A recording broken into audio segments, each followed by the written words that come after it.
பிரபல மூத்த நடிகர் ஒரு விழாவில் திமுகவின் கட்சி தலைவருக்கு மறைமுகமாக மூத்த உறுப்பினர்களை பற்றி பேசும்போது, அவர்கள் கட்சியில் பல பழைய ஸ்டூடெண்ட்ஸ் இருக்காங்க, அதிலையும் ஃபெயிலே ஆகாத அந்த ரேங்க் ஹோல்டிங் ஸ்டூடெண்ட்ஸ் கிளாஸே விட்டு போக மாட்டேன்னு இருந்தாங்க. அப்படிப்பட்ட அந்த அசாத்தியமான பழைய ஸ்டூடெண்ட்ஸையே எங்கள் தளபதி ஒருவரால் மட்டுமே அவர்களை ஃபெயில் ஆக்கிவிட்டு அந்த கிளாஸ் ரூமின் வாத்தியாரையும் வெளியே அனுப்பிவிட்டார். தேர்தல் பிரசாரத்தில் திரு துரைமுருகன் சார் அவர்கள் பிரச்சாரத்தில் ஈடுபட்ட போது காட்பாடி ஒரு டிஎம்கேவின் கோட்டை, அவரை ஜெயிக்க வைத்தால் அது ஒரு பெரிய ரெக்கார்ட் பிரேக் அமைய காட்பாடி தொகுதி மக்களிடம் மன்றாடினார். ஆனால் அந்த ரெக்கார்ட் பிரேக்கை செய்து அவருக்கு ரெஸ்ட் கொடுத்து காட்பாடியை பெஸ்ட் ஆக்கி அந்த டிஎம்கே கோட்டையை டிவிகே கோட்டையாக மாற்றியவர் எங்கள் தளபதி மாண்புமிகு தமிழக முதலமைச்சர் அவர்கள் மட்டுமே.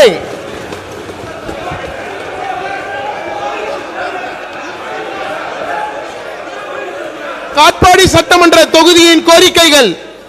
மாண்புமிகு பேரவைத் தலைவர் அவர்களே, காட்பாடி என்று ஒரு பெயர் சொன்னால் தமிழ்நாட்டில் எல்லோருக்கும் அது ஒரு ஜங்ஷன் என்றுதான் தெரியும்.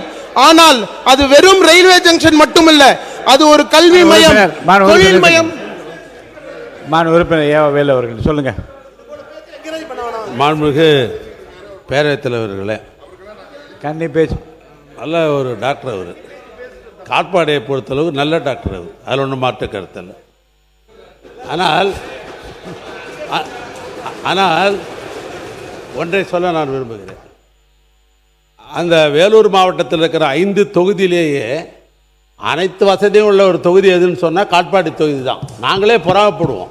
ஏன்னா அந்த அளவுக்கு அந்த தொகுதியில் எல்லாத்தையும், திருவள்ளூர் பல்கலைக்கழகமாக இருக்கட்டும், தாலுகா ஆஃபீஸாக இருக்கட்டும், அல்லது சட்டக்கல்வியாக, இப்படி பார்த்து அவர் செய்தவர்.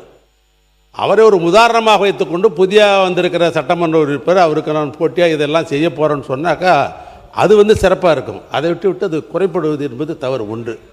இந்த மட்டமன்றத்தில் என்ன மரபுன்னு கேட்டிங்கன்னா, இது வரைக்கும் இங்கே இல்லாத உறுப்பினர்கள் பற்றி யாரும் பேசுறதில்லை. அது உங்களுக்கே தெரியும்.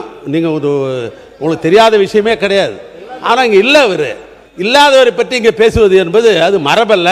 அதை பற்றி அவர் பேசியதெல்லாம் நீங்கள் தயவுசெய்து எடுங்க. அவர் மானிய கோரிக்கையில் பேசட்டும். இந்த ஆட்சியில் நான் இதெல்லாம் சாதிக்க போகிறேன்னு பட்டியலை போடுங்க. அமைச்சரை வைத்துக்கொண்டு இந்தந்த அமைச்சரை வைத்துக்கொண்டு என்னுடைய தொகுதி இப்படி வளர்ச்சிப்பட போகிறேன், அவரோட சிறப்பாக செய்ய போகிறேன்னு சொல்லுங்க.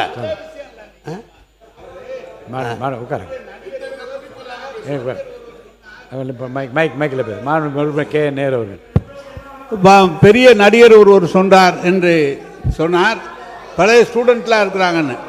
ஒரே கட்சியில் பழைய ஸ்டூடெண்ட் 50 வருஷமாக இருந்தவர், அவர் பழைய ஸ்டூடெண்ட் தான். ஒரே கட்சியில் 50 வருஷம் இருந்து பணியாற்றியவர். எனவே அவர் சொன்ன அந்த அர்த்தத்தில் சொன்னாரே தவிர இவர் சொன்னது மாதிரி பழைய ஸ்டூடெண்ட்னு இல்லை. அதுக்கப்புறம் அந்த நடிகர் அவரிடம் தனிப்பட்ட முறையில் என்ன பேசினார், 2 பேரும் எப்படி பேசினார் என்பதால் சபையில் பதிவு செய்ய முடியாது. எனவே வேறு ஏதாவது நீங்கள் வேறு உங்கள் அரசாங்கத்தை பற்றி, உங்கள் அமைச்சர்களை பற்றி, உங்கள் முதலமைச்சரை பற்றி பேசுறதை விட்டுட்டு ஏன் இங்கே வரீங்க? அது நீங்கள் எடுத்துறேன்